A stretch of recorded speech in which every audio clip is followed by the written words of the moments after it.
Warning! Kinda Murdery contains adult themes, explicit language, and descriptions of violence. It is not suitable for anyone, and we recommend you stop listening now.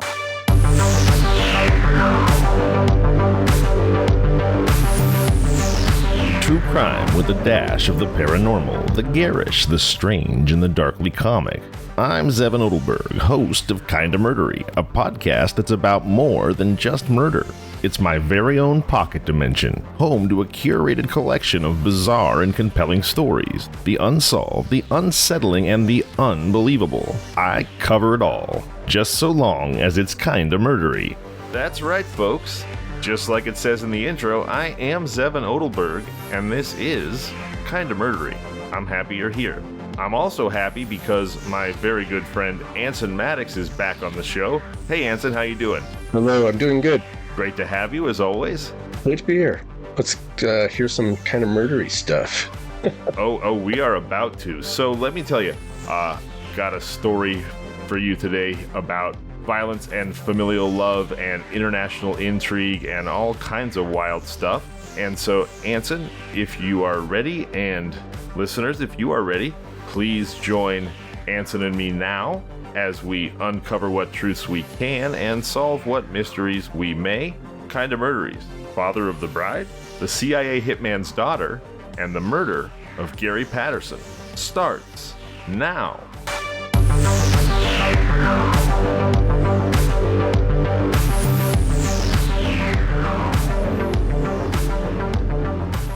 In the sweltering summer heat of the El Paso County desert, a search had been underway for 3 grueling days. Leading the operation was a young female detective. She was now gripped by a sense of anticipation, the anticipation that often precedes a significant discovery in a homicide case. She harbored a strong conviction. The victim's body was concealed somewhere close. After a year marred by frustration, misleading details, and dead ends, she felt that today would mark a pivotal turn. Today, they would uncover what they had been tirelessly searching for. The search team was a diverse assembly, dog teams sniffing for any trace, high-tech gear scanning the rugged terrain, and volunteers from both a local military base and a nearby prison. I question whether the volunteers from the prison were actually volunteers unless they were employees and not inmates, but I digress. Yeah, don't look over there. These inmates here, they volunteered to search the sweltering El Paso desert for a dead body. All their favorite spots. Yeah, right. Nobody knows how to hide a body in the desert like these here inmates. Anyway, among the team members, a veteran Texas Ranger stood out. He was the one who stumbled upon the first clue. A human bone, seemingly disturbed and brought to the surface by animals. After the bone, he found a weathered tennis shoe, and then another bone. Each discovery heightened the tension, the anticipation, drawing the team closer to the truth they sought. The detective, leading the search, felt a surge of adrenaline, mixing with her growing optimism. This heady cocktail of emotion and determination signaled that they were on the brink of a significant breakthrough. Out of nowhere, she stumbled upon a pile of rocks arranged with eerie neatness. Hidden beneath was the grim discovery they had all been seeking: skeletal remains. Despite the somber nature of their find, a wave of relief swept through the team. Cheers and high fives were exchanged, a natural release after all the tension of the previous days. I think, declared the detective with a sense of achievement, that we've finally found what we're looking for. So was it the bone that was found that gave her this feeling, or did she have a supernatural tingle in her toes about being about to find something? Well, I think the Texas Ranger found a bone and then a shoe, and then they found a pile of rocks, right? And pro tip to all the aspiring killers out there, if you're going to be hiding a body in the desert, I do not recommend a pile of rocks or other sort of natural improvised grave marker as the last part of what you do. This is Zevin Odelberg's pro tip, right? Pro tip for aspiring murderers. Yeah. Rocks marks the spot doesn't sound like the best strategy for the aspiring pirate murderer or murdering pirate, what have you. So they found a body, and armed with photos and dental records in hand, the detective goes to the El Paso coroner's office, hoping to confirm that the body she found was in fact the body that she was looking for and not just yet another victim interred in the desert crypt. As she waited, she nursed a cup of bitter coffee, and another officer from the local police department brushed past her. He too carried a folder filled with photographs and dental records. They exchanged a few words with the coroner, and then he left with a smile. The fact that someone else had shown up with dental records and a case file and then seemed happy after his discussion with the coroner caused the detective to feel a sudden wave of weakness. She tried to stand but ended up sinking to the concrete floor. She was nauseous. After a few minutes, she gathered herself and called her partner,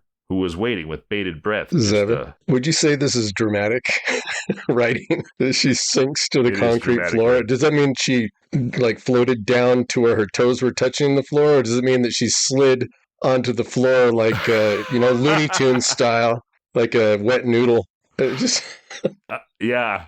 I think, I don't know, I think she felt sick to her stomach and collapsed to the floor because she realized that this was probably not the body she'd been looking for. Like if she was a fisherman or a fisher person pulling, what she thought was a salmon to the surface of the water, it ended up being a bullhead, or a great white shark. Yeah. I don't know. I would hate for anybody that knew the deceased to hear us making light of it. The good news is, so far we don't know who the deceased is, and we just found out that this particular deceased is probably not the deceased that we're going to focus on this story. So for now, it's just an anonymous corpse. She calls her partner and she says, "We finally found a body, but it's not ours." Mm-hmm. It was not the body that she'd been looking for. So, who was the detective looking for? Who was the body that she'd been hoping to find? Well, here begins our story. In mid-April 1997, a man introducing himself as Ned Wright walked into the Waco offices of Brazos Environmental and Engineering Services. He claimed to represent a Florida-based Fortune 500 company that was planning a secret development, which caught the staff's attention. Wright was tanned, mid-40s, gray hair, and he was notably vague about the project, mentioning only a large modular home community and significant investment. Despite offering no company name or business card, he expressed interest in hiring the Texas firm for preliminary work,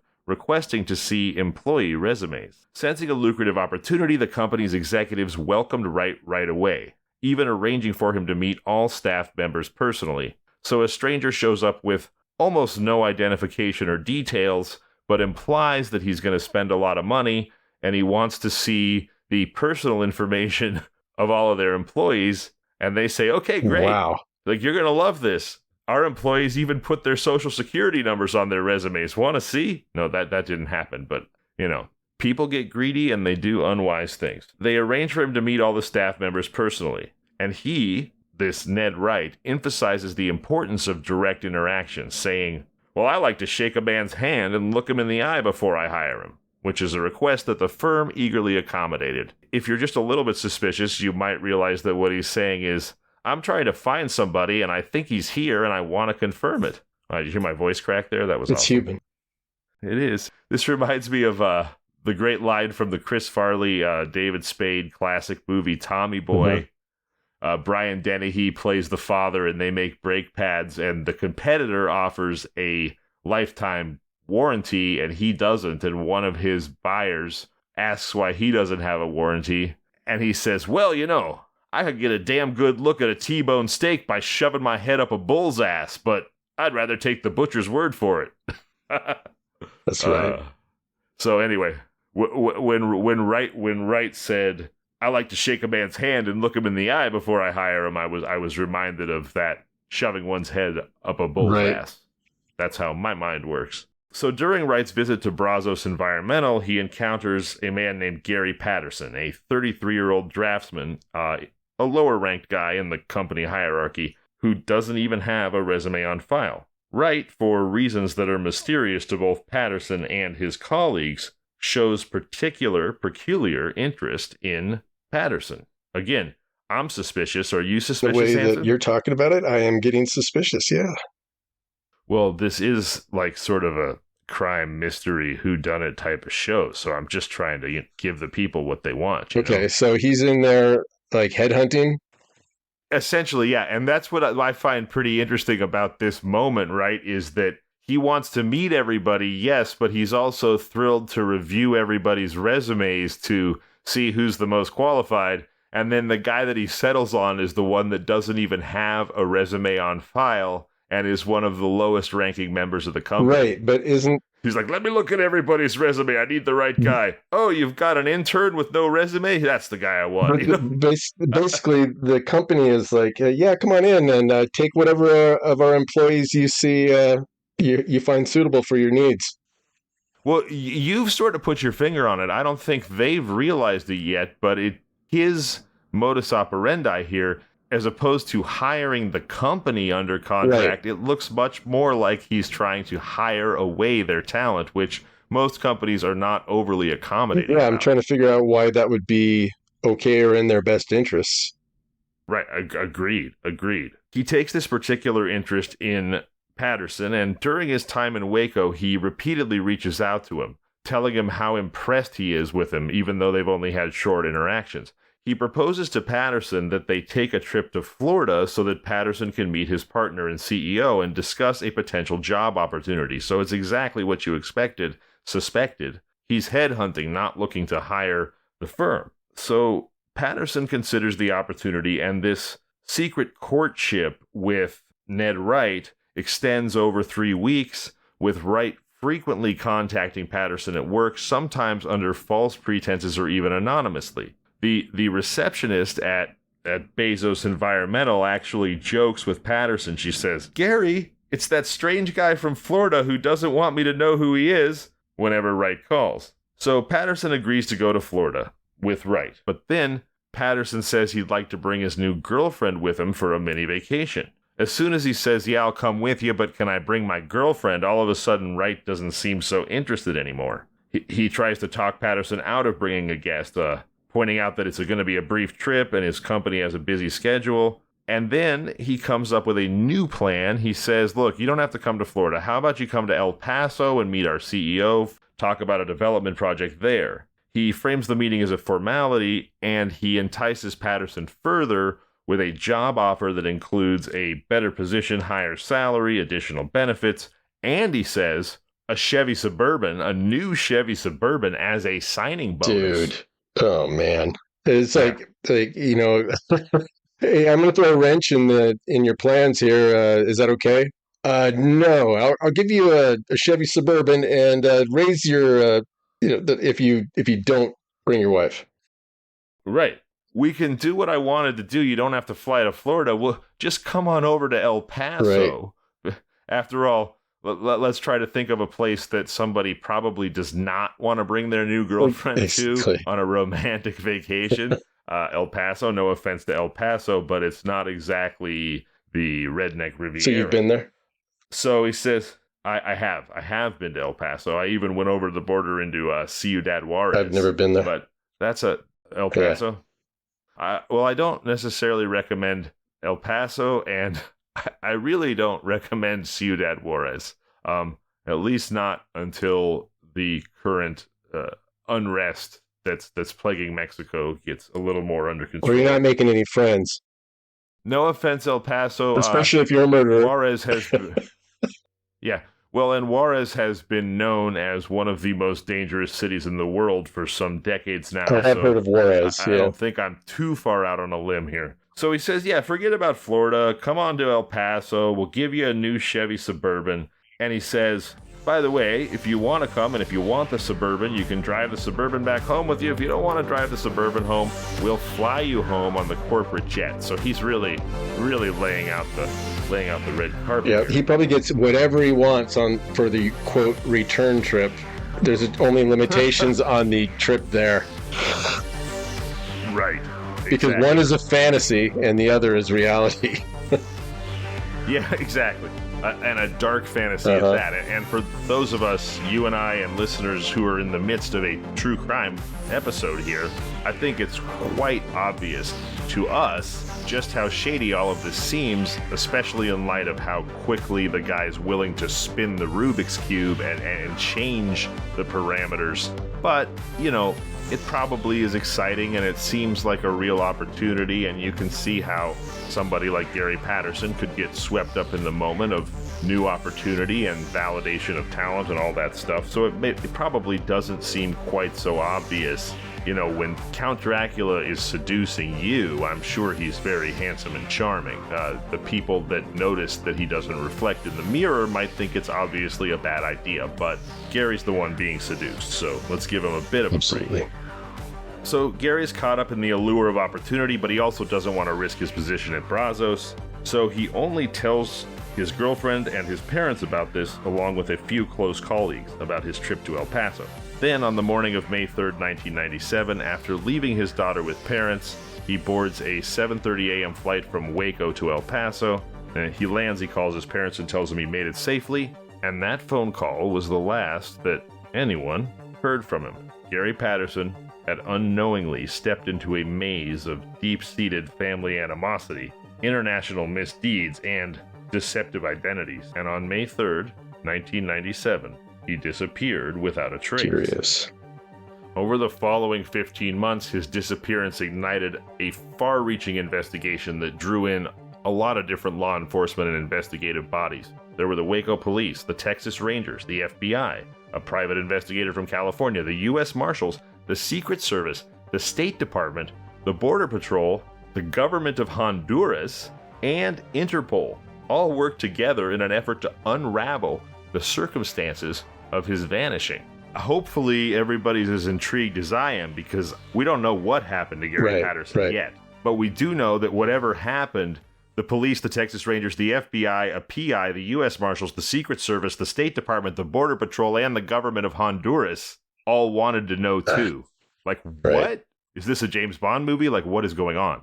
At first, he disappears and it's just a standard missing persons case, but it quickly takes on a more ominous tone. Gary Patterson's father approaches the Waco police. He is convinced from the start that his son has been the victim of something terrible, and in particular, he is suspicious of Gary's ex-father-in-law, a man named Sam Urich. Gary had been married to Sam Urich's daughter Lisa, and their marriage was turbulent and brief, eventually crumbling into a contentious divorce and custody dispute.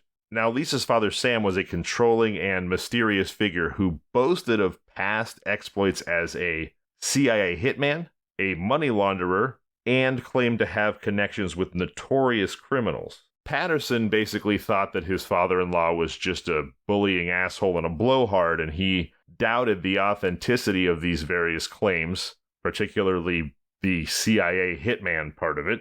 But he did view his father-in-law, Sam Urich, with deep suspicion.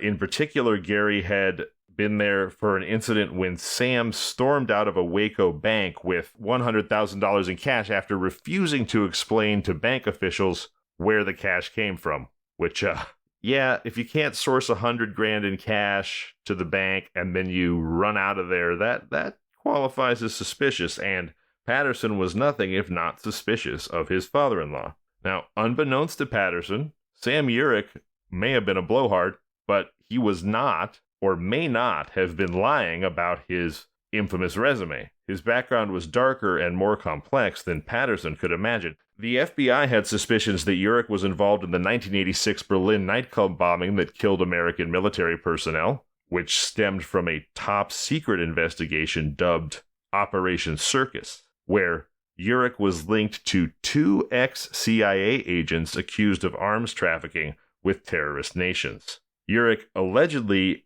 aided the CIA agents by concealing them as fugitives, and then he was implicated in procuring and delivering explosives to the Libyan terrorists responsible for the Berlin nightclub attack. So, boy oh boy, not too long ago when I asked, what is this, a Bond movie? It sounds like Gary Patterson may indeed have married the daughter of a Bond villain, or at least a Bond henchman. Did you ever have an ex-girlfriend with a terrifying father, Anson? Terrifying? Or dubious? I shady? think there's a chance that one of them might hear this, but it wouldn't be an ex. And I just mean, potentially you wouldn't want to piss him off. Well, But you don't have to give any identifying information, or are you just saying that this guy might hear it and know it's him and be mad anyway, even if it was anonymous? He wouldn't be Is that mad what to you're hear telling us? this. Okay, look, my father-in-law could be a dangerous man if you pissed him off. Is that all we're gonna get? Do we need to have Brenda come in and give you a sign off or something? No, I mean he doesn't have like a reputation or anything. He's just he's well armed and knows how to use his firearm. Well, that's true of much of America, Sure, I think. sure. Let's see here. Patterson didn't know that his father-in-law was a Bond henchman or a Bond villain, but he did see him as kind of a shadowy figure involved in dubious ventures. Urich claimed to live off a small trucking business, Southern Sales in Conroe, Texas, but he had convinced Patterson to join him in several transient business ventures in Waco, like running an insurance agency and a marina. But every time they went into business together, Urich would vanish with the profits and leave Patterson holding the bag. There was a particularly alarming incident involving two armed men who stormed into the insurance offices demanding to know Urich's whereabouts, while Lisa, Patterson's wife at the time, and her infant daughter were present. This really does sound like the worst father-in-law ever. Whatever he's up to, it's shit that's scary enough that he's putting his daughter and grandchild at risk because dudes with guns are coming to look for him. Attracting thugs. Basically, Gary Patterson can't take this instability, the implied violence, the madness, the being left holding the bag and no profits, everything that's involved with being in business with his father-in-law. So he tells his father-in-law, look, I'm not going into business with you anymore. And he takes this job at Brazos Environmental. It seems like Urich viewed Patterson as a pretty useful person, as kind of a go-to patsy who could take the blame and not stop him from taking all the money. So as soon as Patterson says, essentially, I'm not going to be your patsy anymore, Urich starts pressuring his daughter, Lisa, to divorce Gary Patterson. And in October 1992, the marriage between Lisa Urich Patterson and Gary dissolves, and she gains custody of their 2-year-old daughter, although Gary is awarded significant visitation rights. The fact that Gary is awarded significant visitation rights doesn't sit well with Sam Urich. And then, 2 years later in the autumn of 1994, things take a darker turn when Lisa, aided by her father's financial support, goes into hiding to keep their daughter away from Patterson. She travels across the country from Nevada to California and even to Alaska, as Patterson and his family try to track her down. To some, Lisa claimed that her husband was deceased. To others, she alleged she was shielding her daughter from abuse. It wasn't until a private investigator funded by Gary's father in D.C., which cost about $14,000, located Lisa in Pilot Point, Oregon, that the saga took a new turn. Because by now, Gary had petitioned the courts and managed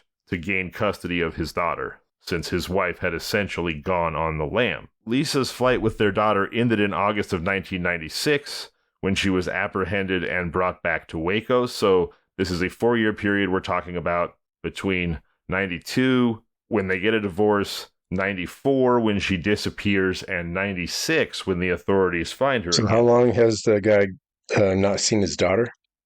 For 2 years, his wife disappeared with the daughter. Wow.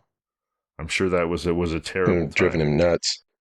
Yeah, absolutely. He now has custody, and she has limited visitation rights. She did still get some, which is pretty remarkable. I mean, it's not legal to take off with someone's, your mutual kid. No, it's actually considered kidnapping. Yeah, so did she have to deal with that crime?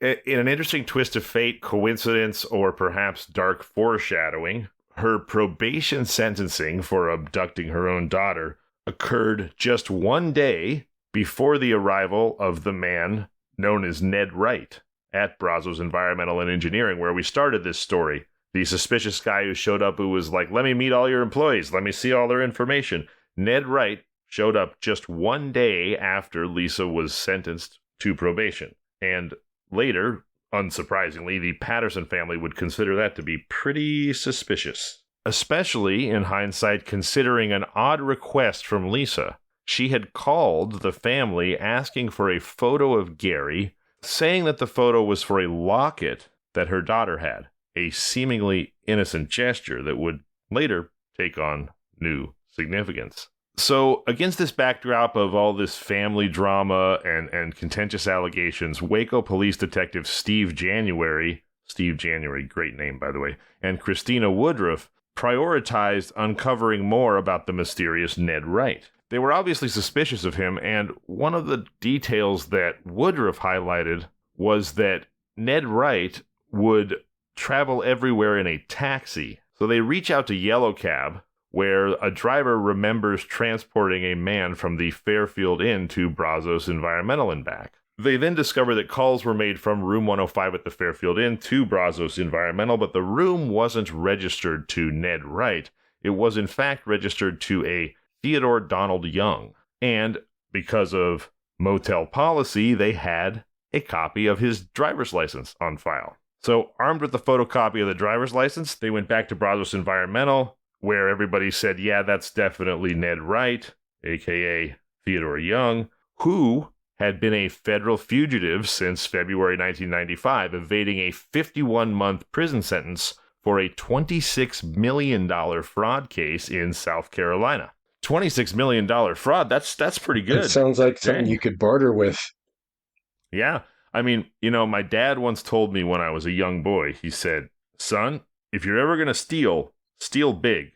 Nobody likes a petty thief. Why settle for the lesser evil? Well, it sounds like dubious advice, but I think it's actually a pretty wise observation. I mean, for example, somebody like Michael Milken, who stole hundreds of millions of dollars from people in the savings and loan crises of the 1980s, is now billed and considered a philanthropist, and I think teaches courses at USC maybe. I mean, if you steal enough money, you can squirrel away a bunch of it and then be rehabilitated, or maybe just go to some island with no extradition laws. But, if you steal a candy bar or you steal $500, you're just like a loser who's going to get the book dropped on you. So if you're going to steal big. Anyway, kudos to you, Theodore Young. $26 million sounds like a lot of money, but not kudos to you really, and certainly not for what you're about to be part of. When Patterson disappeared, his family, of course, was always suspicious of Sam Urich, but the authorities were skeptical about that. They felt like it was more part of the overall family drama, divorce, custody battle, blaming the wife's father. Like maybe there were personal feelings clouding the assumptions and accusations of Patterson's family. But this skepticism began to dissipate because of the diligent work of a private detective named Scott Sedimo, an investigator from, you guessed it, where I live, San Diego, California. Now, he was initially hired to track down Lisa when she had kidnapped their daughter, but he also started to investigate Sam Urich, suspecting correctly that he was financially supporting his daughter's flight from the law. And as he investigated Sam further, it became increasingly clear that he was a pretty shadowy figure entangled in business deceit scams and money laundering, just like he told his son-in-law he bragged he was. Right. He's like, I'm a badass mofo, don't you F with me. Yep. So Sedimo has a call with the Waco police detectives and tells them about an experience he had tailing Urich on a trip to the West Coast. Wait. I think you should find out about how to pronounce his name. I'm going to go with Sedimo. Really? You're just going to go with that, huh? Okay. All right. Let's just real quick. I mean, all right. Sure. Here we go. I'm Googling how to pronounce Scott Sedimo. I think you're probably right. Well, there's the Italian pronunciation would definitely be Sedimo, but what's the USA pronunciation? Probably the same. Scott Sedimo. There you go. Thank you for keeping me honest. No problem, man. While Sedimo was trailing Urich on the West Coast, he had spotted a leather-bound item in Urich's car. Initially, he thought it was a daily planner, but in fact, it was a little black book full of names and numbers. You want me to send you a copy of it? Sedimo asked, offering the crucial piece of evidence without detailing how he'd acquired it. Detective January, seizing the opportunity, didn't ask questions, and provided a FedEx number for the swift dispatch of the Little Black Book. The detective discovered numbers in the book with El Paso area codes, notably one listed next to the name Ted Young, aka Ned Wright, pointing to a deeper connection between Young and Urich. So they started looking a little bit deeper into Urich. I've never had a Little Black Book. I mean, I guess everybody just has a cell phone now, but did you ever have a Little Black Book, Anson? It's a Little Black Book, exactly, in this sense. Like a semi-secret book with all your like phone numbers and contacts of maybe just ordinary friends and family, but maybe also the nefarious or mysterious people in your life?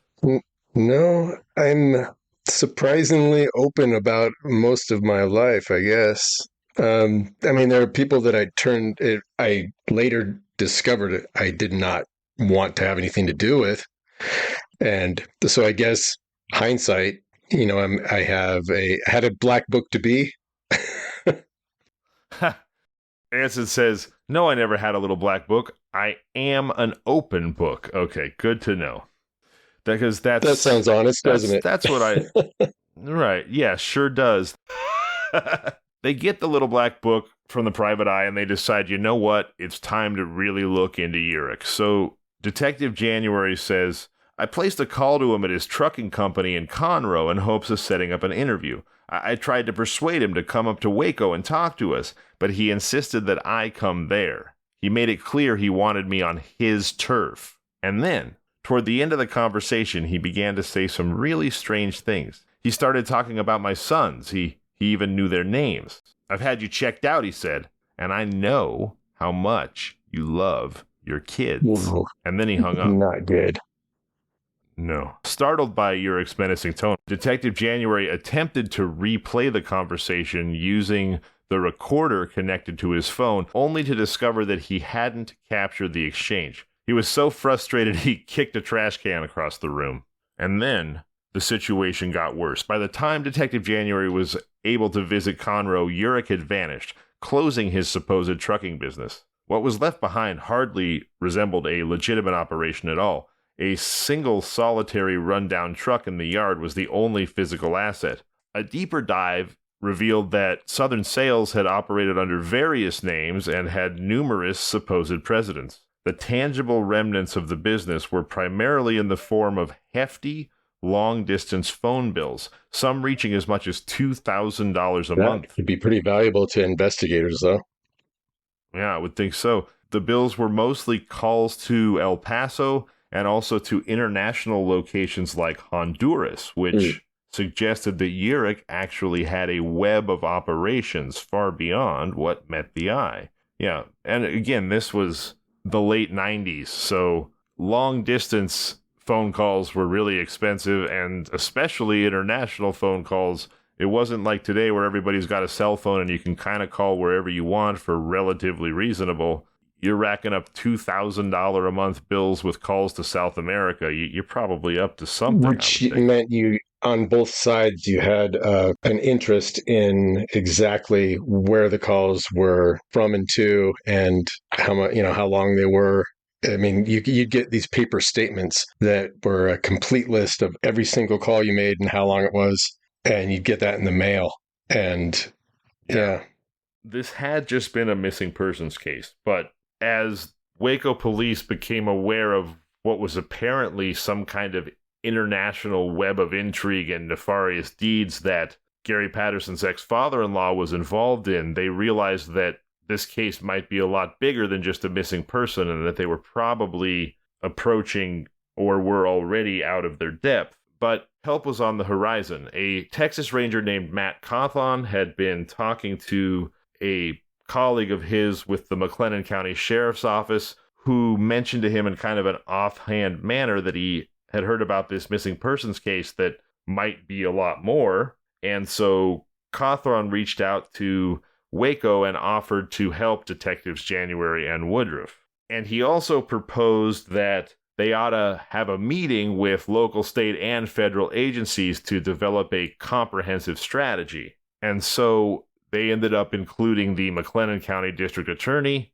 the assistant U.S. attorney for the Western District of Texas, and representatives from both the FBI and the U.S. Marshal's Office. Right. See what's going on there.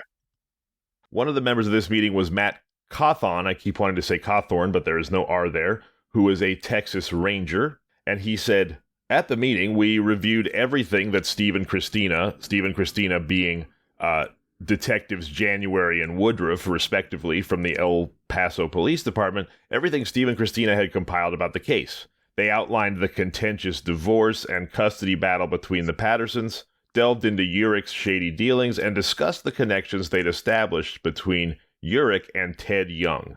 And if you'll remember, I'm remembering myself, Ted Young is the man that they've now realized posed as Ned Wright and went to Patterson's workplace to recruit him, ostensibly, offering him flights on private jets and a new Chevy Suburban and all kinds of enticements to come and work for his supposed company. But it now seems as though Ned Wright, aka Ted Young, was actually an operative for Patterson's father-in-law, who is the Mr. Urich we are currently discussing.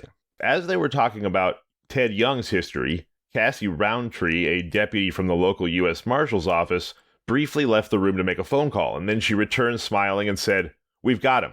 We know all about him. We know where she is." She then provided a detailed account of the Marshal's Office's investigations into Ted Young, including surveillance efforts, and shared the latest update, which was that he had just crossed the border into Juarez, Mexico, pulling a trailer. And this was a major breakthrough in the case. Now, Detective Woodruff was a little bit surprised by Roundtree's revelation about Young's location, because if the Marshals knew Young was a fugitive and they knew his whereabouts, why had they not, and I was wondering this myself, why had they not apprehended him?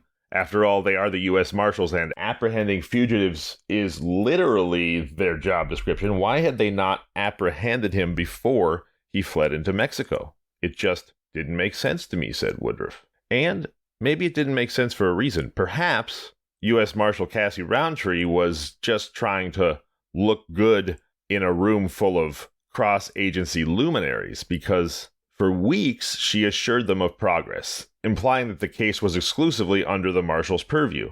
But the Rangers and the detectives grew increasingly skeptical. Nearing 3 months following Patterson's disappearance, they decided they had to proceed independently with their investigation because, despite all of Roundtree's assurances, the U.S. Marshals didn't actually seem to be making any concrete headway. They got some help by the involvement of a man named Bill Johnson, who was a Waco-based assistant U.S. attorney, who was known for prosecuting, and I'm sure everybody's heard this story, knows this story, known for prosecuting the Branch Davidians. Do you remember the Branch Davidians? Yeah, it was tragedy. It really was a terrible story from all angles. Yeah.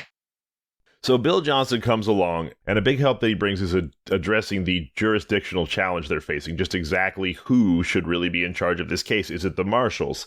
Is it the Texas Rangers? Is it the FBI? Like, who's doing what? So Patterson's got deep legal knowledge, and he goes and identifies a crucial angle. He says the Patterson case could be federal if it involved crossing state lines. So he finds a statute on interstate flight, noting that Patterson's flight to El Paso was scheduled to continue to San Francisco. Wait, wasn't he a suspected murderer?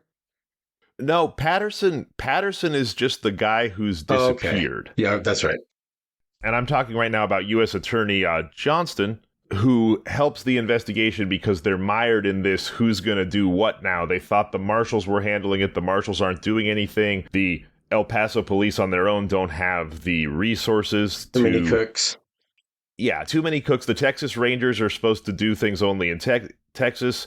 They've now got this angle with Urich having a business that maybe goes all the way to Honduras. They've got Ted Young fleeing into Mexico. They're just not quite sure who the captain of this team is. And so Johnston comes in and he says, well, look, Patterson, yeah, he only flew to El Paso, but he was supposed to continue on to San Francisco. And because of that, we can treat this like a case involving interstate flight, which puts it under federal jurisdiction, which unlocks a lot of capabilities in the case. They then could get subpoenas and support from El Paso authorities, and also they got the FBI to open a missing persons case. So essentially, they were just able to bring a lot more leverage and metaphorical firepower to bear in terms of moving the solving of Gary Patterson's disappearance forward. The relative weight of the FBI is impressive, or so I'm told. I've never had, thankfully, any interaction with the FBI before.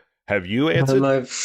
I'm sort of currently talking to the Department of Homeland Security, but that's probably as close as I've gotten to the FBI. Yeah, and I imagine that's probably something you don't want to comment on too extensively. I'm not actually worried about it. It might work in my favor. Well, sure. Hey, if you want to tell us about it, fine. But listen, guys, Anson's not on any watch lists. But please tell us about talking to the It's part of an attempt to recover a bunch of stolen artwork that I've been slowly recovering over time. Wow. So where does the Department of Homeland Security come into play with recovering stolen artwork? I'm on tenterhooks. They do work with international business crime.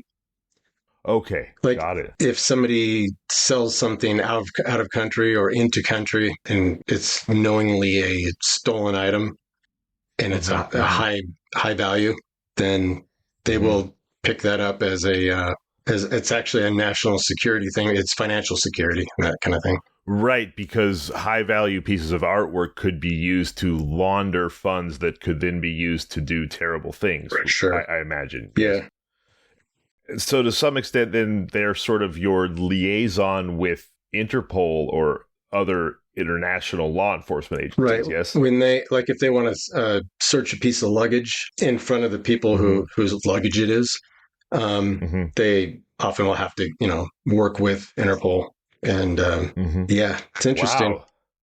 Wow. At such a time that you feel free to discuss it fully, it sounds to me like the case of the stolen Anson Maddocks art could make one heck of a future Kind of Murdery episode. I was actually thinking that you might appreciate it. You could probably help me put it to spoken word better, because I have trouble dealing with it. It's not a comfortable subject for me. And sure. No. So somebody else talking about it usually it works great that way. I got to tell you, I would absolutely love to do that. Kind of Murdery is claiming the exclusive now. The case of the stolen Anson Maddocks art, that's not this episode. That's a future episode. But I imagine if you've got Homeland Security and Interpol involved, these must be some of your iconic pieces that you're attempting to recover, yes? I didn't sell many of my pieces. Most of them were stolen all at once out of my house. Yeah. But I mean, it wasn't every single one of them, but it was actually most of them. So we're talking about Llanowar Elves here, Cyclopean Tomb. We managed to recover Llanowar Elves and Animate Dead. Wow.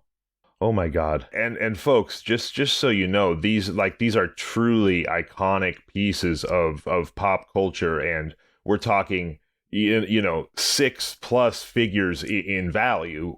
I am in a Facebook group for original Magic the Gathering art, and these pieces, first of all, they never come up for sale. Anson never sold them in the first place, but pieces by artists of a similar stature and historical import, these are extremely valuable works of art we're talking about, hence the involvement of Homeland Security and Interpol, etc. And boy, I do look forward to doing that episode with you in the future. It did take forever to have it be your idea to do this. So you've been wanting to do this for a while. I've been thinking about it. I was under the impression that you couldn't talk about it. There was a point in time when you couldn't really talk about it. Is that not true? That's not the one I can't talk about. Oh, that's another. Oh, wow. Okay, so then maybe there's a mysterious future episode. Well, so I didn't realize. I don't want you to think I was ignoring this opportunity or you. I was confused about your ability to speak about this. But I want to do a little peek behind the curtain real quick. As we record, Anson is painting. Would you be willing to share with the audience, Anson, what you're painting? This is something that you commissioned. I don't know how long ago was it. Oh, not long. Probably November of Over a year. 2022. So I just happened to be working on your order in the backlog, and it's the typo that I'm not sure if I could. Yeah, you do this part. I'll give a little background. So, as many of you who listen to the show know, Anson Maddocks is the one of the original and legendary artists for the game Magic the Gathering. And in the original set of Magic the Gathering, there was a card called Circle Protection Red. It's a white card that protects you from red spells. Many of you may be familiar with the idea that wizards or other sorcerers, people that practice magic, there's a long-standing tradition that they can create a circle around themselves, usually with salt, in the practical application of casting the spell. But then within that circle, they could either trap a demon or often protect themselves. And the idea is that as long as they stay within the enchanted circle, that no magic can penetrate and harm them. So in Magic the Gathering, there is a circle of protection for each color of the opponent's spells. Circle Protection Red protects you basically from fire spells, and the art for that iconic card was painted by Anson Maddocks. No. But, I'm sorry, the art for that iconic card, thank you, the art for that iconic card was painted by Anson Maddocks' very good childhood friend, Mark Tadine, but the piece was credited to Anson. And so when you're a magic nerd like me who loves the original art and loves Anson's art, etc., I had an idea that a fun thing to do, since the card was painted by Mark but credited to Anson, would be to send the card to Anson and have him paint the circles of protection as what Anson Maddocks in 1993 might have painted if indeed he had done the original art for Circle of Protection Red. So since it was credited to Anson, he is kind enough to create for me Anson Maddocks' Circle of Protection Red. And one of the things that Anson does, besides painting all kinds of beautiful original art, is he does alters on cards, magic cards that he has painted the art for. In fact, he will not alter someone else's art. This Circle of Protection Red is an exception because of the crediting error and because he and Mark are very good friends. But if you are a Magic player who loves the art and loves Anson like me, and you would like to have a card altered with original work by Anson Maddocks, you can visit AnsonMaddocks.com and commission a piece like I did. And you will likely be communicating with his wonderful wife, Brenda, who couldn't be a kinder, more awesome person. So I do encourage you to visit AnsonMaddocks.com, whether you're interested in alters or any of Anson's other incredible work. You might have to be patient. It is true. He is extremely popular and extremely dedicated and has a long backlog, but I guarantee you, I've had him do work for me before, and it is worth the wait. I am happy to wait, and you should be too. Well, that was a nice little advertisement. It's pretty cool because here, as we're doing the podcast, I'm watching an icon ply his craft. Man, I just want to talk about the stolen art now. Fuck. That will be coming, but again, I better get back to this one. Before I'm skinned alive by people who are hopefully engrossed in this story, I should probably keep telling it. So here we are. They've brought the FBI in. Over the ensuing months, detectives January and Woodruff. January is such a great surname for a police officer. Can I just say that? They journey between Waco and El Paso. They have trouble tracking down Ted Young, but they do find Urich's contact list, which opens up avenues into the shadowy world of fraudsters and swindlers who are linked to him. Maybe the sort of people who would steal Anson Maddocks' art and sell it internationally. There's a man named Clark Paulson, who's a, quote, house sitter, unquote, for upscale properties, who acknowledges knowing Urich and Young, and he tells the detectives that Urich had requested the use of his truck for Young, which he delivered and then retrieved at the Red Roof Inn in El Paso. There's another person who owns a vast parcel of desert land near El Paso who confirms that Urich frequently took extended visits to his property. And this person also hints that Urich has deep tendrils extending into an underground criminal network. Among those linked to Sam Urich was an old friend who vanished before the investigators could fully interview him, who was later charged with a near $200 million fraud case against the Royal Bank of Canada. And then they also encountered a man named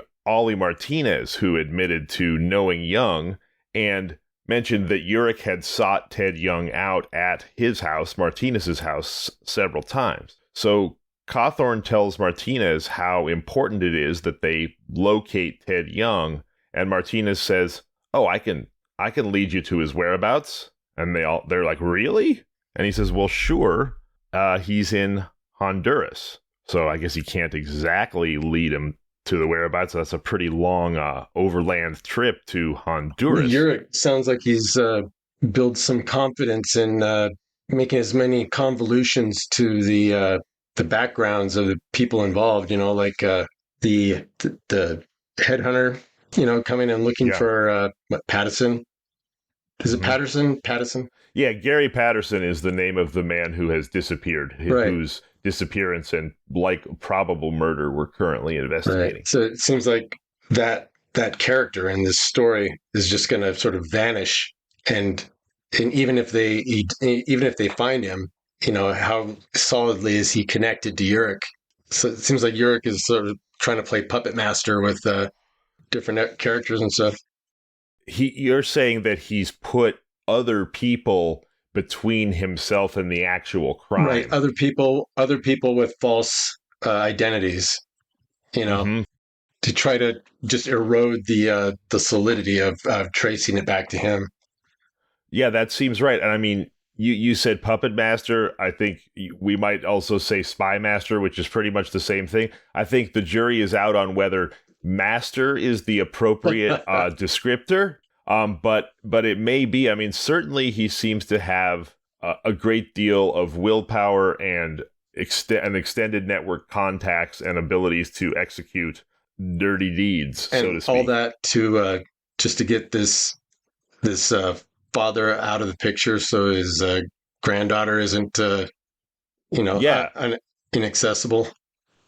Right. That is the prosaic, humanly acceptable explanation, and it does seem that perhaps it was the trigger point, if you will. But like I said, I suspect that it's more of like sociopaths hate to have their pride wounded. From what I understand, they very often don't experience very many human emotions other than sort of pride and rage. And it seems like more than anything, Gary's decision to no longer submit to being Urich's patsy probably inspired his eventual murder, even more so than the reason that we can all sort of understand, although not agree that it justifies murder, but the idea that his daughter wants custody of her child. Yeah. The police tell the U.S. Marshals in El Paso that Ted Young is in Honduras, and the Marshals reply that Martinez is known to be a liar and that his offer to take them to Ted Young may just be a way for him to be trying to get back into Central America himself. That's Martinez.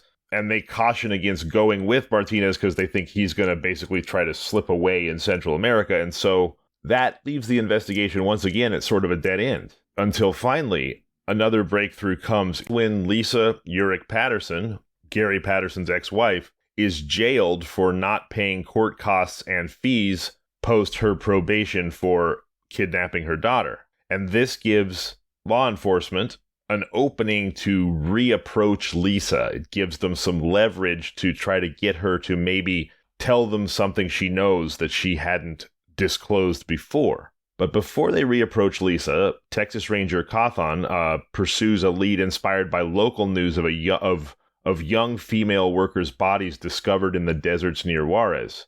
And he's wondering if Patterson's fate might align with that, like perhaps Patterson is just buried in the desert. He decides to inspect a ranch east of Juarez, and upon arrival, a Dodge Charger driven by the property's security head, an ex-military and police enthusiast, approaches the Rangers, kicking up dust. After they share their purpose, the head of security expresses concerns about the legality of their activities on the ranch, and he manages to get them to agree to meet with him later. So the Rangers meet with the head of security, and the Rangers steer the conversation towards the ranch's terrain. The guard says, well, I've walked every inch of that 600 acres. And the Ranger asks, you ever find any bones out there? The guard says, well, yeah, I've got some bones at home on my workbench in my garage. Oh, thanks for mentioning that. Revealing, of course, a potentially crucial piece of evidence. Speaking of having bones at home on your workbench in your garage, don't you have some bones on your workbench, Anson? Are you still working on that project for your friend who got his hip bone removed? Yeah, it's soaking in mineral spirits right now. So, everybody, Anson, this is for totally non-nefariously, much like this head of security in El Paso, Anson also has human bones on his workbench in his garage because a friend of Anson's had his hip replaced, and as part of that hip replacement, and Anson, please, in fact, why don't I just have you tell this? So why do you have bones on your workbench in your garage, Anson? He thought that it would be interesting to have me like carve it or paint it or something, and it just seemed like such a compliment to have somebody trust you with something like that, but I just wasn't able to say no. And then later I was thinking about, like, okay, wait, if I carve it with power tools, that's going to kick dust up everywhere, human dust. Right. And can I just clarify slightly that this friend had a hip replacement and they removed a piece of his, what is it, tibia, the upper leg bone, the thigh bone? Top of the femur. Top of the femur. It's like the ball, part of the ball and socket. So you've got a piece of the top of the femur. About how large is this piece of femur? It's about, the ball is about the size. It's a little bit smaller than a tennis ball, and just has the very top, drop down of the femur. So that was cut off and then replaced with a titanium ball that has a stem that they drive into the top of the femur.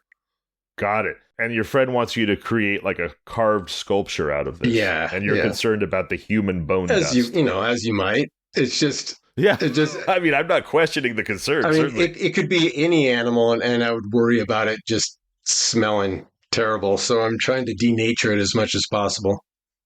I imagine you'll wear a mask when you do any power tool carving so as not to inhale chunks of your friend. Right. All right. Well, I may check in with you on future visits about the progress on that project. I'm sure we're all curious to see what you decide to do with that piece of hip bone when the time It might be comes. a 20-sider. Oh, wow. A giant 20-sided die. Wow. That would be very cool. So this head of security, he is not giving these human bones that he found to Anson Maddocks to create art out of. He's just got them moldering in his garage, and he takes the Texas Rangers to his garage where they gather the bleached bone fragments, and then they tell him, look, we're going to have these analyzed by an anthropologist from Baylor, and the guard says, sure, be my guest. Well, they take it to Dr. Susan Mackey Wallace at Baylor University in Waco, and she instantly recognizes that the bones are, in fact, human. And now that they have this knowledge, they decide that it's time to visit the county jail and to speak with Gary's ex, Lisa Patterson. At first, recalls Detective January, she wouldn't say anything. I explained to her that the window of opportunity was closing pretty fast and had in the past day or so gotten even tighter. I told her, you're never going to believe what we found out in the desert in El Paso. And that finally seemed to get Lisa's attention. He revealed that they had found human bones. That's a pretty good trick. If she was spending any time out there in the desert and, they suspected her of anything, all you'd have to say is, you'll never guess what we found out in the desert. Right. Yeah, it is a good trick. And, if she knows that Gary is buried out there, please let her assume that they found Gary's bones. They don't have to tell her, and it seems they didn't, just whose bones they found. That's an old cop trick, isn't it? Anybody, not that I want you to get away with anything bad, but if you're ever being interrogated by the police for any, real felonious charge, know that there is no law against them lying to you and promising you the moon and telling you whatever they want. That's part of getting you to admit that you committed the crime.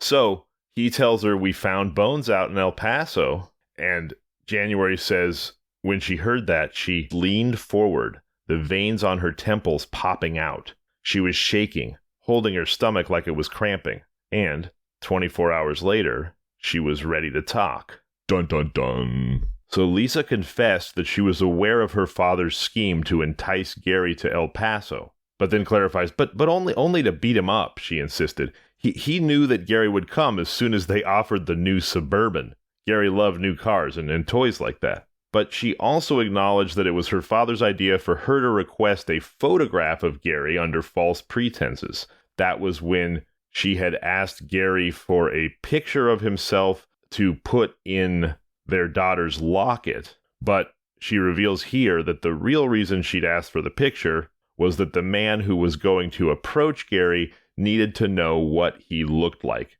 And remember, this was all taking place, I believe, we're in 1998 now, so this was about 1996 that this was happening. So the internet existed, but barely. I remember having dial-up internet at the time and downloading a photograph on the internet. I won't say what kind of photograph. Suffice to say, I was 15 years old, but it would take over an hour for a single photograph to download millimeter by millimeter. If you wanted to quickly let somebody else know what another person looked like, a physical photograph was really the only way to go, as strange as that may seem to us in today's world. Yeah.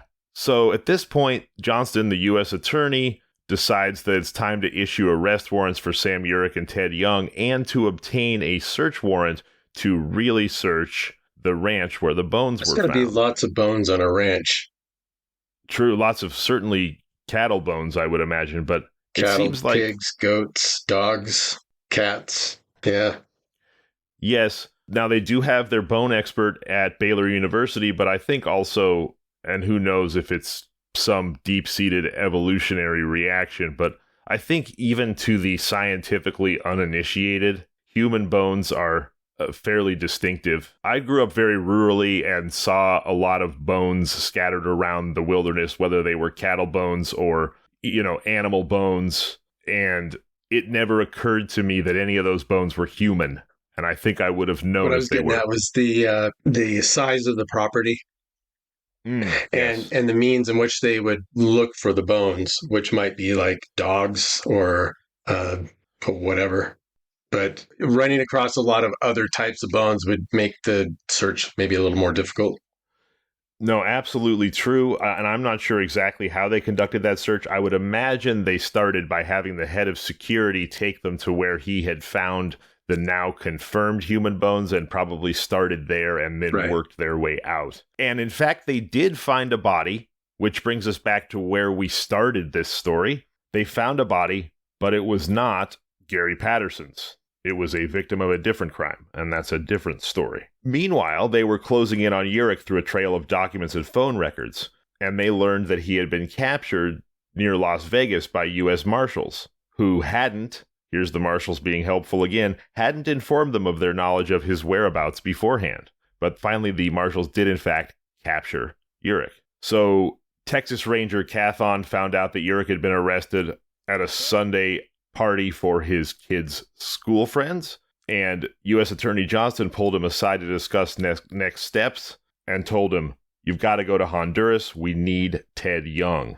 So in August of 1998, Cathon, Ranger, and you're about to hear the best Texas Ranger name that I've ever encountered, Cathon, along with Ranger Cleet Buckaloo, that's Cleet, C-L-E-T-E, Buckaloo, B-U-C-K-A-L-O-O. That man was destined to be a Texas Ranger from the very moment his mother signed the birth certificate. You can't convince me otherwise. Sounds like he stepped out of Buckaroo Banzai or something. Yeah.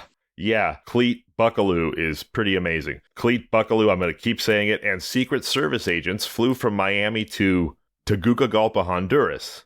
And this was really unfamiliar territory. I mean, it was an unprecedented move by Texas law enforcement to apprehend a suspect. Obviously, they have no jurisdiction in Honduras. They're not the Honduras Rangers, but they went to the U.S. Embassy for support, and they prepared a complex operation. And it's interesting, Urich was, of course, rumored to have been this CIA or rogue CIA operative, and whether or not that was true, and it seems like it may have been, the nature and the details of this case have turned it into something of a spy movie regardless.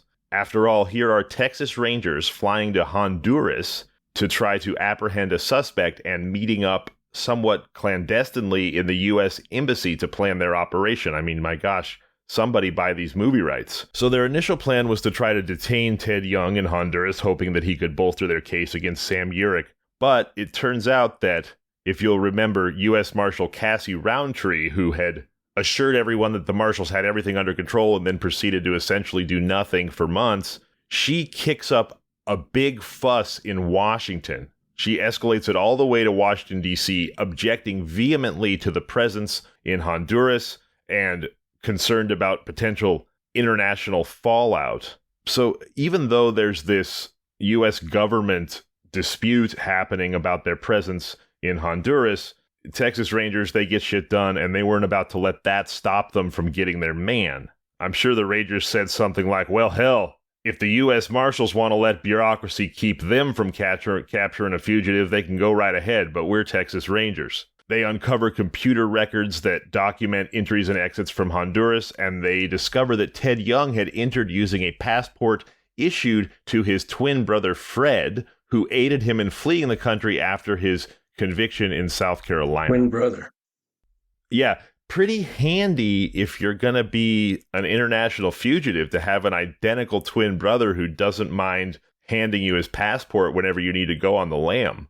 Note to self, have identical twin brother if you want to be international fugitive. And as they're uncovering these records of his entrances and exits, they realize that the timing aligns with his appearances in Waco and El Paso.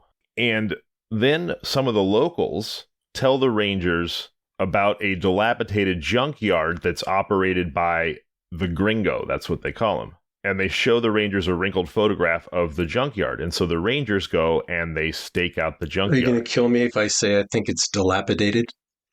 No, thank you. It is dilapidated. Yeah, geez, Evan. No, you're not the only one you're not the only one who puts a T in there. I bet I'm not, but still, Sure. Thank you. Everybody loves a grammar maven. Yeah, right. I'm just pretending to be gracious right now, Anson. I'm secretly seething. I actually appreciate it when somebody does that for me. It's like something in your teeth. Well, everybody, soak this all in because I want to let you know that this will be Anson's triumphant final episode. Yeah. All the editing. So they stake out the dilapidated junkyard. Sorry. And eventually, no, I'm just acting angry because I think it's good theater. Dilapidated junkyard, and eventually they do apprehend Ted Young, and they take him to a nearby police station in San Pedro. They take him to the Sula jail. So when he gets captured in Honduras, he's convinced he's been apprehended for evading his South Carolina fraud conviction, and he says to him, "I'll tell you straight, the U.S. government screwed me over my entire life. I didn't do a damn thing wrong. They were itching to throw me in prison. It ain't fair." But Cathon, he interjects swiftly. He says, "Ted, we're Texas Rangers. We're Texas Rangers in Honduras, catcher." I'm sorry. I was Actually, it's not bad. It's pretty good. Hey, well, I was going to add some more. What he actually says is, "Ted, we're Texas Rangers. We're not here to discuss South Carolina or the government. That's all in the past. We're here about Gary Patterson." When Cathon says this, Young looks like he'd seen a ghost. I don't know anything about that," said hoarsely. So for the next 30 minutes, the Ranger meticulously outlined the evidence accumulated by himself and the Waco police. He says, "We're aware your alias is Ned Wright. We have information about your stays at the Fairfield Inn in Waco and the Red Roof Inn in El Paso. We know you were in the company of Clark Paulson and Sam Urich. We're well aware, Ted. The decision you face is whether to cooperate with us or face a lifetime behind bars for shielding Sam Urich." Ted Young silently fixed his gaze on Cathon for a while. Then he let out a heavy sigh. "Fine," he relented. "I'll tell you what you want to know." And finally, the violent truth of the conspiracy behind Gary Patterson's disappearance was revealed. Dun dun dun. You ready for that violent truth? Let's hear it. Sam Urich had reached out to Ted Young, urging him to return to the United States and assist with a matter concerning his son-in-law. According to Young, Urich had been sending him used trucks to sell ever since he'd been evading the authorities in Honduras. He owed him some favors, Young confessed, so he agreed. It's pretty wild that he's hiding in Honduras to escape capture for the fraud conviction, and yet he agrees to come back to the United States to help with a murder plot. But he must have really felt like he owed Urich. But killing Gary hadn't been as easy as they thought. The Florida plan fell apart when Patterson insisted on bringing his girlfriend, like we talked about earlier. So Florida falls through, and then they pick him up at the Waco airport and take him to an area near China Springs where Urich plans to kill him and dispose of the body in an oil drum. However, Patterson doesn't show up, so they devise the El Paso plan instead. Throughout most of that fateful day in May, Young kept Patterson occupied, delaying their meeting, and this was a meeting with the boss for the supposed new job, until it was dark. They had lunch and visited a few bars until Patterson got pretty drunk. Eventually, Young told him they needed to pick up a soil sample on the way to meet the CEO, because if you'll recall, Patterson was an environmental engineer. Getting wasted before your meeting with the new boss seems like a questionable choice, but I'm not here to victim blame. So he tells him we have to pick up a soil sample, and so they drive out to the desert, and Patterson starts to fall asleep because he's drunk. Upon arrival at the designated spot, Young retrieves a .22 pistol from under the driver's seat and aims it at Patterson, who suddenly woke up. Sam Urich appears, opening the passenger door with a smile, and says to Patterson, "I've got you now, motherfucker." He proceeds to bind Patterson's arms and legs with duct tape before pulling him out of the truck. "Sam told me to go back into town," Young recalled. He said, "Get out of here and don't come back until tomorrow. This is going to take all night." Oh, God. Young promptly returns to the Red Roof Inn and calls a local escort service. The next morning, Young tells the Rangers, "I asked Sam where Gary was, and Sam answered, he's in the desert." Cawthon slid a notepad across the table. "Show me where in the desert." Young says, well, the original plan was for that old ranch east of town, but they had security there, so we chose a spot nearby. Later that evening, Cawthon contacts Detective Steve January in El Paso, instructing him to assemble a search party. "I'm faxing you the map where Gary Patterson's body is buried," he says. On August 3rd, 1998, authorities unearthed a body buried in a shallow grave at a location pinpointed by a search dog. Detective January halted the digging, roped off the area, and called for aerial photographs and video documentation. Dirt sifters and metal detectors were employed to search for any evidence of bullets or shell casings. The medical examiner was also summoned. A lieutenant from the El Paso Sheriff's Department, gosh, there's a lot of pissing matches in this story, but a lieutenant from the El Paso Sheriff's Department objects to the search, claiming it's outside of the El Paso Police Department's jurisdiction and demanding that local authorities take over. Despite Detective January's attempts to explain the federal nature of the investigation, the sheriff's lieutenant remains adamant. To resolve the issue, U.S. Attorney in El Paso Johnston suggests stationing an officer at the road entrance and says, if the lieutenant attempts to intervene, have him arrested. That's pretty cinematic. I like that. Yeah, I just, it's like, oh yeah, he doesn't respect federal authority? Well, how about this? I knew the body was Gary Patterson, January reflects, and all I wanted was to be absolutely certain we did everything as perfectly as possible. We'd come too far to take any chance of messing something up. The body, still clad in a white shirt and black jeans and the boots that Patterson had reportedly worn, was carefully unearthed and transported to the medical examiner's office. While the coroner would officially confirm the body's identity the next day, January had no doubt. From the moment the grave was uncovered, he felt certain that the lengthy search had reached its conclusion. After 15 months of investigation, everything had finally aligned in just 10 days. Gathering the exhausted search team together, January expressed gratitude on behalf of the Patterson family and the Waco Police Department and the Texas Rangers. There were more words he wanted to say, but his voice faltered. With a silent nod, he excused himself to find a moment alone. Alone in the solitude of his SUV parked nearby, January experienced a rare moment of vulnerability. For the first time in his law enforcement career, he cried.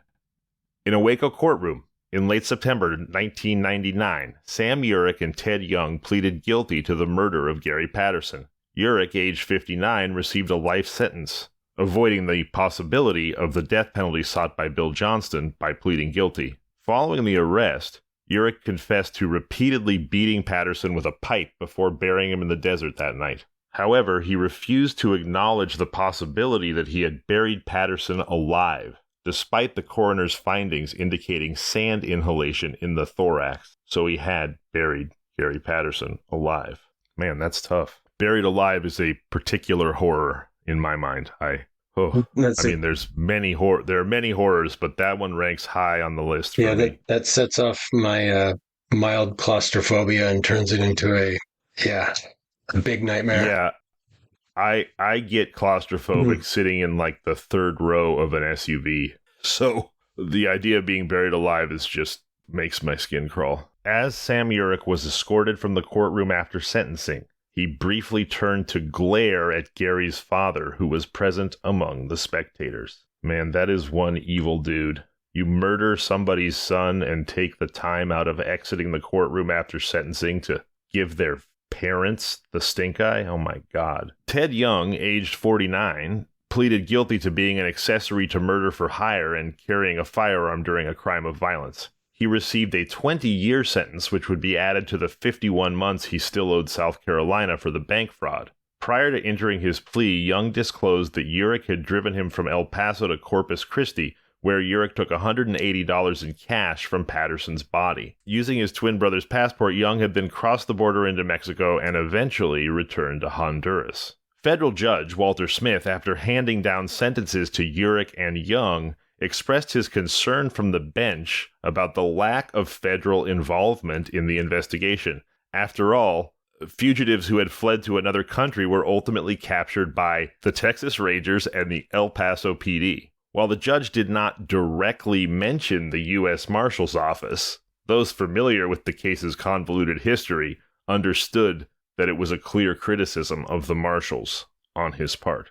Lisa Urich Patterson, who previously pleaded guilty to misprision of felony for failing to report the plans to murder her ex-husband, received a 3-year prison term. This was added to the 2 years she was already serving for violating the terms of her parole. She also relinquished parental rights to her daughter, who now lives with Gary Patterson's parents. In El Paso, Craig Paulson, who had loaned the truck to Ted Young at the behest of Sam Urich, faced the same charges as Lisa, but he maintained that he had no knowledge of the intentions behind the pickup truck he loaned, and consequently he was acquitted of all charges. In February of 2000, U.S. Attorney Bill Johnston, who had been instrumental in pulling the case out of the quagmire of federal bureaucracy and also in the finding, as we just heard, of Gary Patterson's body when he was able to stop the sheriff's department from screwing everything up. In February of 2000, Bill Johnston stepped down from his role as assistant U.S. attorney amidst national controversy. Upon discovering that critical evidence regarding the FBI's use of pyrotechnic tear gas grenades in the 93 Davidian compound standoff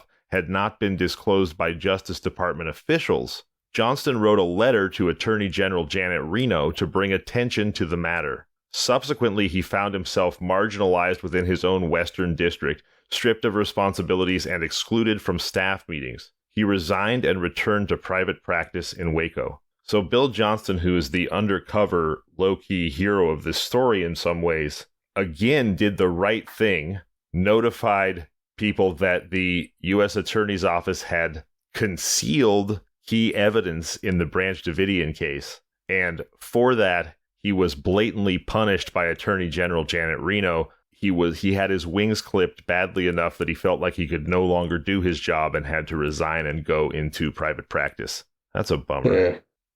Poor Bill Johnston got punished for telling the truth to power and resigned and went into private practice in Waco. As for the .22 pistol that Ted Young had brandished at Gary Patterson during the desert encounter that would lead to Gary's murder, it was eventually surrendered to authorities by Sam Urich's wife. It now rests on a shelf in the Texas Rangers headquarters office of Matt Cawthon, who says the weapon is a reminder. Was Urich's wife mentioned in the story other than just now? She was not. He went to prison for life, and I guess she had the pistol and turned it over to authorities. But no, she was not mentioned previously. Anson, I've started doing something at the end of Kinda Murdery Stories that I hadn't done previously, but I've been doing it now. And what I do is I offer 3 key takeaways and a moral of the story. I sort of imagine, and not that the horrible events of a story like this should be reduced in this way, but I sort of imagine that if this terrible tale was an Aesop's fable, what would the moral of the story be? So Now I'm going to take you and the audience through what I see as kind of the 3 key takeaways here, and also the moral of the story. And I make no claim to being correct. Everyone should draw their own conclusion, have their own key takeaways, their own morals. And I certainly invite you, Anson, if you feel like I've left out something really important, or that the things that I've chosen to be important are not so important, feel free to challenge me on these takeaways and the moral. So do you promise to be my harshest critic if you don't like what I have to say? I'll tear you up.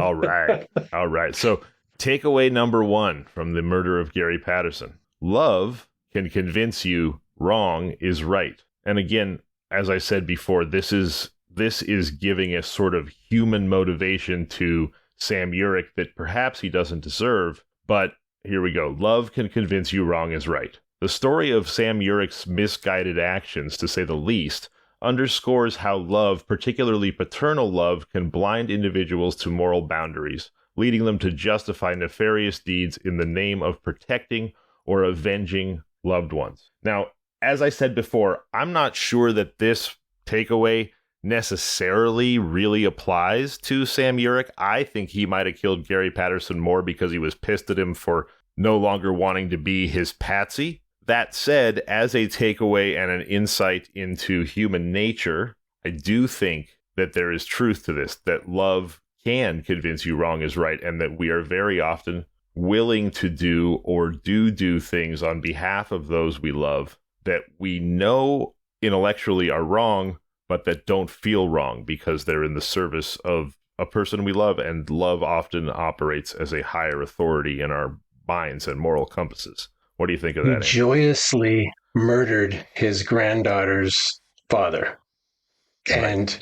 And it sounded like maybe he wasn't a bad father.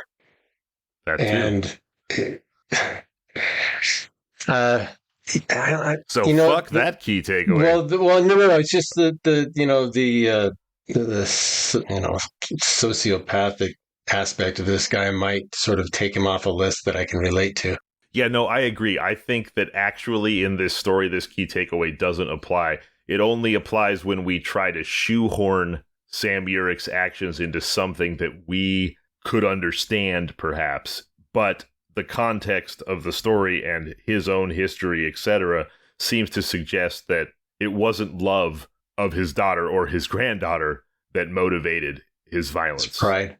Yes, but I still think that to the extent that we try to use the story to illuminate larger truths about people and why they do things, that perhaps that this is a takeaway that can be applied elsewhere, if not here. So, are you thinking the fox and the cheese? Yeah. Well, we haven't gotten to the moral yet. Let's do. And I would also just say that the reason I decided to do these key takeaways and morals was because I realized that I often lead people through these really dark, terrible stories that, while they may be compelling and fascinating and even thrilling in some way, it can be a pretty harrowing journey. And I thought that maybe I ought to do some work to talk to people and think about myself. Why is it worthwhile that we just went on this harrowing journey? Like, it shouldn't just be masochism or sadism or fascination or morbidity or whatever or morbid fascination, whatever you want to call it. Hopefully there should be something worthwhile to be gleaned from these terrible journeys we go on. And so that's what I'm trying to do. I know here. what Brenda would say. What's that? It's good to keep in mind the possibilities of a situation that you might take you by surprise. It's good to have some information, in your back pocket that you can use to maybe avoid a situation if you see it coming. That's a really great point, to be aware of what Patterns. people are capable of. Yeah.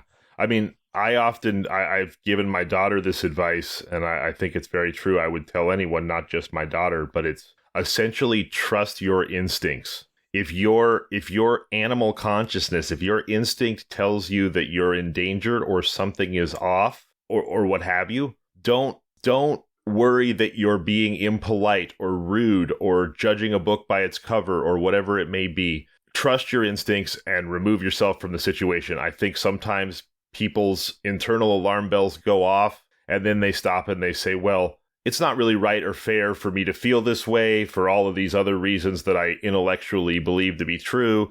And they sometimes can override their own protective instincts in service of trying to be a better person. Yeah. And of course, as a father, my paramount concern is my daughter's well-being, and for anyone, their paramount concern should be their own well-being and the well-being of those they love. And so, yeah, trust your instincts. Okay, on to takeaway number 2. Takeaway number 2, something an old boss of mine used to say: a favor will kill you faster than a bullet. Ted Young's fatal allegiance to Urich, not that Ted Young was killed, metaphorically will kill you faster than a bullet. Ted Young's allegiance to Urich serves as a stark reminder that indebtedness, especially when something is owed to those involved in criminal enterprises, can swiftly spiral into betrayal and tragedy, and sometimes worse. So yeah, be careful who you do favors for. Okay, takeaway number 3. In jurisdictional pissing contests, justice is the only thing that gets pissed on. So the jurisdictional chaos surrounding the Gary Patterson case, highlighted by the U.S. Marshals mishandling and ensuing power struggles, even kicking up a fuss in Washington to try to hamstring the Texas Rangers in Honduras, illustrates how bureaucratic disputes can overshadow the pursuit of justice, leaving victims and their families abandoned in the fray of legal battles and ego clashes. In jurisdictional pissing contests, justice is the only thing that gets pissed on. That's takeaway number 3. Yeah, I agree. The moral of our tragic story today is: a heart set on evil attracts good reasons, that's in quotes, good reasons, like moths to a flame. A heart set on evil attracts good reasons, like moths to a flame. And this is a bit of a rebuttal to that takeaway number 1, love can convince you wrong is right, applying to Sam Urich. As we said, it probably doesn't. But the moral of the story here to me is that if you're set on an evil deed, if you've decided you want to murder your son-in-law, you can always find a plausible, morally defensible, although, again, not really, but a plausible reason why the evil that you want to commit is not, in fact, evil, may, in fact, be good.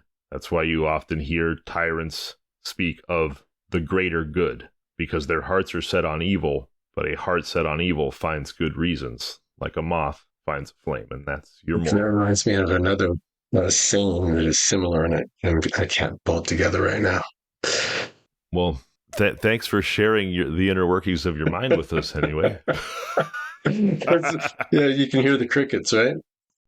No, but I love it. It's all good stuff. Anson, as always, it's been an absolute joy and pleasure to spend this time with you, even when traversing tragic terrain like the story of the disappearance of Gary Patterson, which really is much more of a almost political thriller than I expected it to be going in. It was the strongest dynamic, wasn't it? It was the clash with the different departments and different jurisdictional problems.